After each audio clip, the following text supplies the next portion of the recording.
Awesome, Santa Barbara, I love it. So for those of you that don't know me, I'm Dave, standing up here tonight as representing the category of Best Man. So what is the best man? I thought about that term and realized that if I'm the best man, why is Melissa marrying John?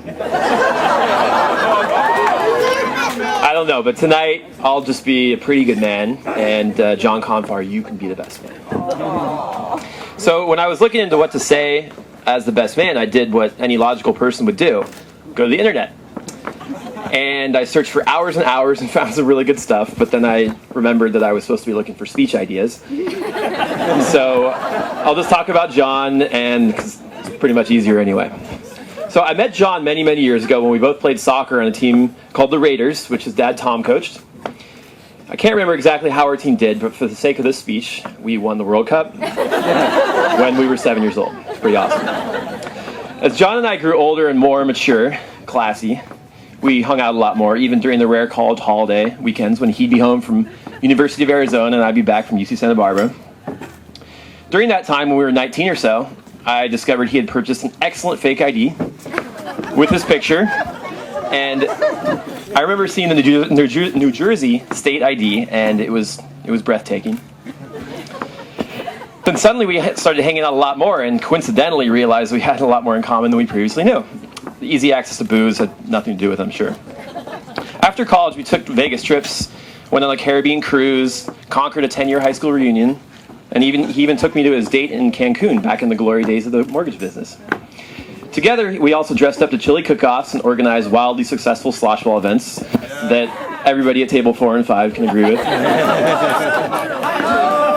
7. Got you guys, 7.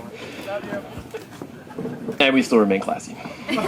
So what's John like now? Well, first, he's very creative and he loves surprising people. When our friends Brian and Bryant with a T, and I decided to take a Caribbean or a Central American trip 2 years ago, he asked us for various tidbits and pieces of our travel agenda out of curiosity. He said he couldn't make the trip for various reasons, and one day on our trip on an island off the east coast of Belize, we were returning to our rented house and noticed familiar bags on our doorstep. One bag had John's name, had John's name on it, and I couldn't believe it. Just like I couldn't believe it, I was just reading right there. He and Justin had actually made the 20-plus hour journey, literally in one of the most remote places on the planet, just to hang out with us. Needless to say, I was shocked, but I knew John is the only person who'd ever organized something on that level. He's also very clever and observant. John shared lots of stories from U of A with his high school friends, mostly through email, about campus parties, crappy roommates, boring classes, and girls.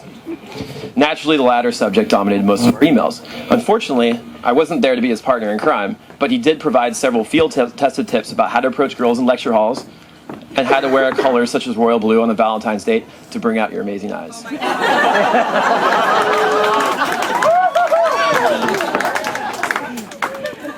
He always came up with original ideas to woo Melissa on trips to Sonoma, even at several points unexpectedly surprising her with gifts and his presence. After many phone calls to her places of work and conversations with friends, he was able to track her down and make his presence known. It's borderline stalker, if you ask me, but clearly it worked.